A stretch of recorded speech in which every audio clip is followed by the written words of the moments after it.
સુરેન્દ્રનગરના 1500 કરોડના જમીન એને કૌભાંડમાં મોટા સમાચાર। પૂર્વ કલેક્ટર ડોક્ટર રાજેન્દ્ર પટેલ વિરુદ્ધ ઈડીને મહત્વના પુરાવા મળ્યા છે। ચેતન નામના વ્યક્તિએ ઈડી સમક્ષ નિવેદન આપ્યું છે। કહ્યું કે પીએ જયરાજસિંહ ઝાલા સંભાળતો હતો આખો હિસાબ। સીએલયુની લાંચની 50% રકમ કલેક્ટરને જ જતી હોવાનો સ્વીકાર પણ તેણે કર્યો છે। 50% રકમ કલેક્ટરને જતી, 10% રકમ ચંદ્રસિંહ મોરીને મળતી હતી, 25% રકમ આરએસી અને 10% રકમ મામલતદારને મળતી હતી। ભ્રષ્ટાચારના 5% જેટલી રકમ ક્લાર્કને પણ મળતી હતી। નાયબ મામલતદાર ચંદ્રસિંહ મોરીની પૂછપરછમાં આ મોટો ઘટસ્ફોટ થયો છે। ચંદ્રસિંહ મોરીના નિવાસસ્થાનેથી 1 થી 68 નંબરની શીટ પણ મળી આવી છે।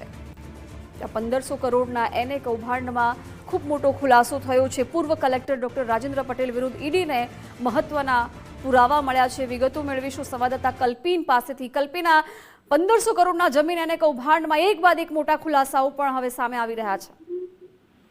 બિલકુલ જિજ્ઞાસા, સુરેન્દ્રનગરના 1500 કરોડના જમીન એને કૌભાંડ જે છે તે કૌભાંડની અંદર તત્કાલીન કલેક્ટર રાજેન્દ્ર પટેલની આજ રોજ ઈડી દ્વારા ધરપકડ કરવામાં આવી।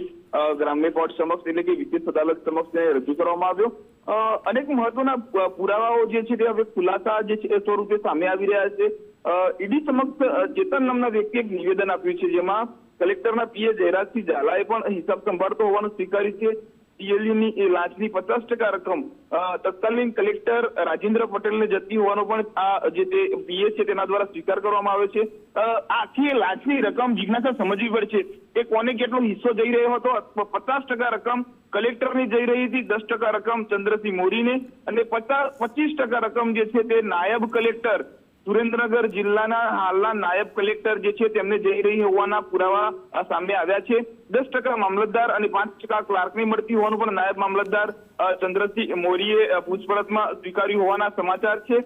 ચંદ્રસિંહ મોરીના નિવાસસ્થાને 1 થી 68 નંબરની શીટ મળી, જેમાં આ પુરાવાઓ જે છે તે હતા, જેની અંદર કોને કેટલો વ્યવહાર થતો હતો। જ્યારે ચંદ્રસિંહ મોરીની ધરપકડ કરવામાં આવી હતી, ચંદ્રસિંહ મોરી સમક્ષ જે રિમાન્ડના મુદ્દાઓ અને કારણો ઈડી દ્વારા કોર્ટમાં કહેવામાં આવ્યા હતા, તે જ કારણો પર ઈડી એ દિશાની અંદર તપાસ કરી અને એ દિશામાં તપાસ કર્યાની આ ફળશ્રુતિ કહી શકાય કે આ પુરાવા જે છે તે મહત્વપૂર્ણ સામે આવ્યા છે।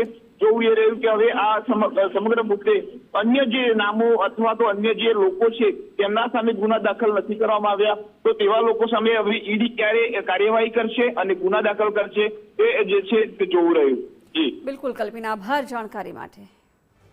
ન્યૂઝરૂમથી સહયોગી વિકાસ પણ જોડાઈ ગયા છે। વિકાસ, આ 1500 કરોડના જમીન એને કૌભાંડમાં આજે પૂર્વ કલેક્ટરના 7 તારીખ સુધીના રિમાન્ડ પણ મંજૂર થયા છે ને આખા કેસમાં હવે એક બાદ એક મોટા ઘટસ્ફોટ પણ થઈ રહ્યા છે।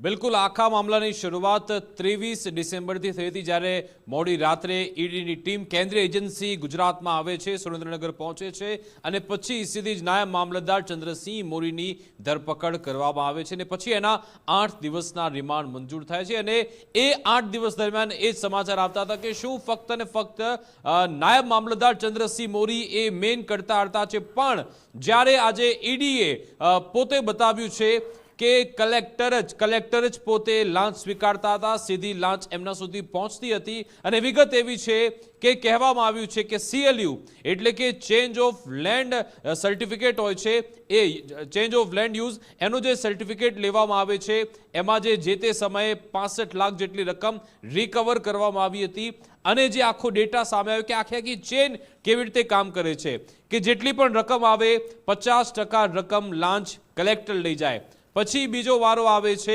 રેસિડેન્ટ એડિશનલ કલેક્ટર એટલે કે એમને બીજી 25% લાંચ મળે, પછી આવે મામલતદાર આવે એને 10% રકમ મળી જાય, પછી આવે નાયબ મામલતદાર એને 10% મળે અને પછી 5% ક્લાર્કને લાંચની રકમ મળતી હતી। એક આખી આવી ફોર્મ્યુલા અહીંયા કલેક્ટર કચેરીમાં સેટ કરાઈ છે તેવી વિગત મળી છે।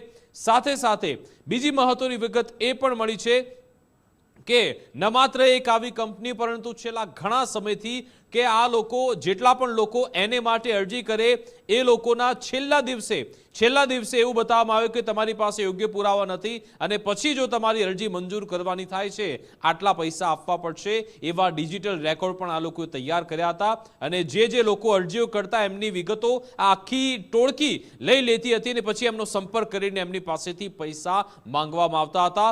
સુવ્યવસ્થિત આખું કૌભાંડ ચાલતું હતું એવું અત્યાર સુધીની તપાસમાં બહાર આવ્યું છે.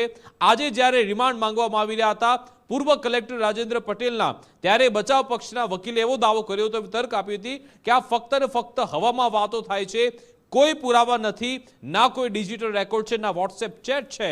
પણ હવે ચેતન નામનો એક વ્યક્તિ બતાવવામાં આવ્યો છે જેણે પોતે સ્વીકારી લીધું છે કે હા મેં લાંચ લીધી હતી, અને એમના જે પૂર્વ કલેક્ટર એમના પીએ છે એમણે પણ સ્વીકાર્યું કે હું એ લાંચ લેતો હતો ને પછી એ કલેક્ટરને પહોંચાડતો હતો. આ ખૂબ જ મહત્વના સાક્ષી સાબિત થવાના છે, કારણ કે ચંદ્રસિંહ મોદી હોય જેણે વટાણા વેરી નાખ્યા છે, એના પીએ હોય કે પછી આ ચેતન નામનો વ્યક્તિ, આ તમામે ઈડી સમક્ષ અત્યારે પોપટની જેમ બોલી ચૂક્યા છે કે હા કલેક્ટર સુધી આ તમામ લાંચની રકમ જતી હતી. હવે જોવાનું એ રહે છે કે કેટલા સમયથી આખો આ કારસો ચાલી રહ્યો હતો, અને આપણે જાણી ચૂક્યા છે કે અગાઉ સુરેન્દ્રનગરમાં જ આવી રીતે કલેક્ટર આવા કિસ્સામાં સંભળાઈ ચૂક્યા છે, અને હવે સીધી રીતે જ્યારે એમના રિમાન્ડ પણ મંજૂર થઈ ગયા છે, રિમાન્ડ દરમિયાન કયા બીજા મહત્વના નામ, કારણ કે કલેક્ટર એકલા તો લેતા નહીં હોય, એ પણ કદાચ કોઈને બીજી રકમ આપતા હશે, જ્યારે એમની પાસે ચાર્જ હશે ત્યારે એમાં કોના નામ બહાર આવે છે રિમાન્ડમાં, હજુ કેટલા લોકો આમાં પોતાના હાથ કાળા કરી ચૂક્યા છે એ આવનારા સમયમાં જોવા મળશે. પરંતુ ઈડી અત્યાર સુધી જે કાર્યવાહી કરી છે એમાં સીધી રીતે કલેક્ટરે જ આમાં મેન કરતા છે એ અત્યાર સુધીની તપાસમાં તો જોવા મળી રહ્યું છે. જિજ્ઞાસા. બિલકુલ વિકાસ, આભાર જાણકારી માટે.